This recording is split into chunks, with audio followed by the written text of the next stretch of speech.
the new All-Star format. You being such a great defender, Joe, do you think these changes will induce a little bit of defense out there this year? We're hoping so. Yep. We really are. We're really hoping so that it can add some excitement to the game. Look, with these games being shorter burst of games is how I describe it. These are short bursts. You don't have a time to work your way into the game. Like, if the target score is 40, 4 or 5 threes in a row, you're getting close to halfway there already. And so I'm just saying, like, I think you just have to play a lot quicker, short bursts. And so we're really hoping that it really turns into some exciting basketball for the fans. Right. It's 4 teams, 3 games to 40 points. Yep. I think that definitely does encourage a little bit of inspired ball, just because it can be really 15 buckets. Game over. Did you watch the All-Star game last year? I was there. Okay. So I think about that game, right? Yep. So I was thinking about that game and I said, I think, if I'm not mistaken, that Halliburton hit like 5 threes in the first quarter. And I was thinking about that and I was like, man, that's 15 points already. and he did that like within like maybe a 5-minute span or less. And I started thinking about how quickly you can get to 40 if you get guys who just get hot and get into a zone and get on a roll. It could really be exciting if these guys start really dialing in and knocking down those long shots. Totally. It can fly by just like that. Yeah. It can go extremely quickly. And that's actually one of the concerns I had thinking about 3 quick games. That could be over real fast, not just because guys aren't playing hard or not playing defense, just because of how many points they can score. Is there a possibility that this thing takes like 20 minutes and we're done here? Or So back to your point that you said earlier, though. So if a guy comes down and he hits 4 threes on me, man, I am about to lock into him. And I think, to your point about defense, I think if a guy hits 3 or 4 threes in a row on you, and you know that game is to 40, you got to check up, man. Right. You got to get into that guy and make sure he just doesn't roll you off the court with threes like that. So I do think that there's a chance of that happening as well.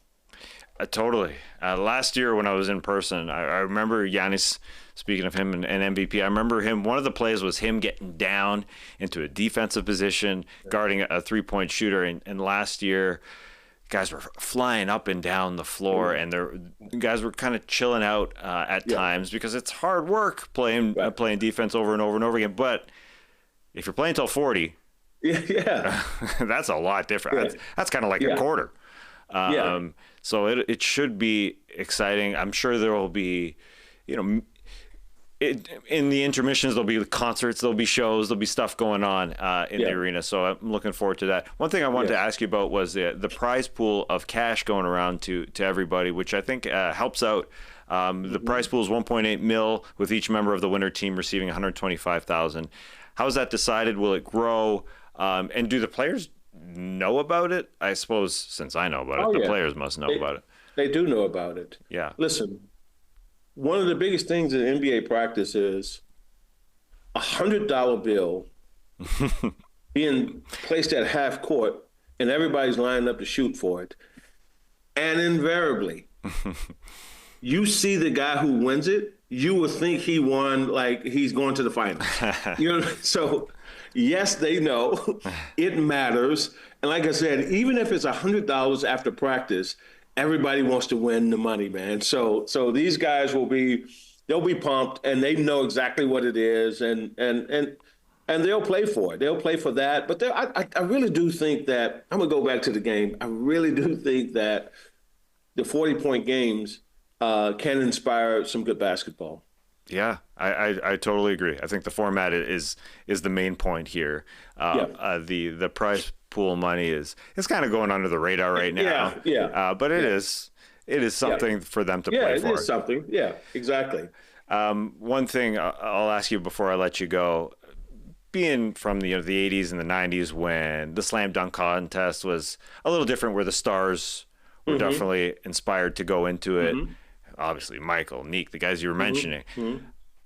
Can we get back to that? Is there a way to get back to that, or what's the idea? Just after we have, I'm sure, great dunkers here this weekend. Mm-hmm. Is there a way to get the All-Stars, more of them involved? Yeah, I think what's happening is I think some of the young stars who may not quite be an all-star yet. They're like 1 year away from maybe being an all-star. I think you're going to see those guys. You know, we've been close to getting some of those guys. They're young stars. They haven't crossed the threshold of being an official all-star yet, but people know exactly who they are. I think you're going to start seeing those guys get more into the dunk contest. And I think it'd be great. I do. I really do. I think, you know, you put name players out there that people know and identify with and follow their teams. I think it all helps. I think these young guys this year, I think kids like Castle and these guys like that from San Antonio, I think people are going to be surprised at what these guys are uber athletic, like crazy hops. And so I do think these guys, these young guys, and then McClung has also done his thing like 2 years in a row. This will be 3 in a row. So I do think these young guys, as much as we want to see the All-Stars, I'm not sleeping on these young guys. They're going to put on a show. I'm telling you, these young kids are crazy. They got crazy hops, man. Yeah, I think Stephon Castle's got it this weekend. Yeah. I believe in him. And you see some of the dunks he does in games, like he drives down the lane. Like it's crazy. Like I was in Paris at the game, San Antonio, Indiana, and I was right under the basket. He drove down the lane, but it wasn't like a crazy burst, right? Mm-hmm. So when a guy turns the corner and he has a crazy burst, immediately you think, oh, he could jam this. Yeah. He went down the lane like half speed. And the next thing you know, his head was up around the rim. And I remember thinking, this is unbelievable to watch this kid. Like he wasn't even going full speed. And boom, his head was up over the rim. I was like, man, this is insane how this young kid can get up. Yeah, I watch him, and I think his Euro step is probably the sickest one in the league. I don't know if he can implement that with the dunk, but sometimes I just watch him. I mean, I was in bed watching a Milwaukee San Antonio game, and to see him, he dunked on Brook, no problem. Yeah, that was a nice one. And so, do you know how hard it is to do that one leg like Euro step and stop? Like to decelerate like that. It's. I'm telling you, man, I'm like really impressed with a lot of these young guys, man. Yeah. So I was thinking about Evan Mobley did it yesterday and how he stopped. He stopped on one leg, and I just couldn't believe it. Being a giant like that, where he was able to just stop. He changed his pace, and it was unbelievable how he was supposed to stop like that. Wow. Yeah, that's crazy. Against Minnesota yesterday. So yep.